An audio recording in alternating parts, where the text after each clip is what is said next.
機 App 簡單撳幾下就能夠輕鬆訂心水嘅產品，網購咁方便，背後物流技術係關鍵。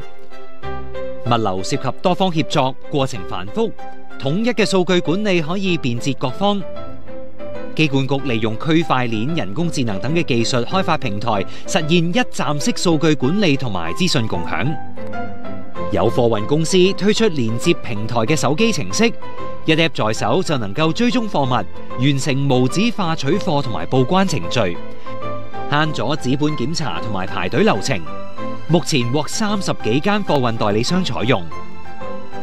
港口服務亦都不斷進步。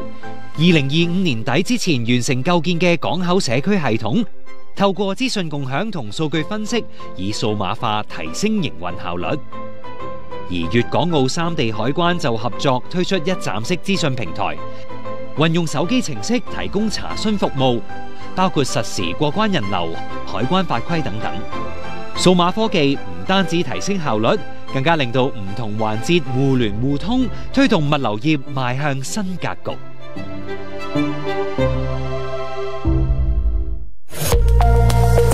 融入國家發展，鞏固國際優勢，團結香港，聯通世界。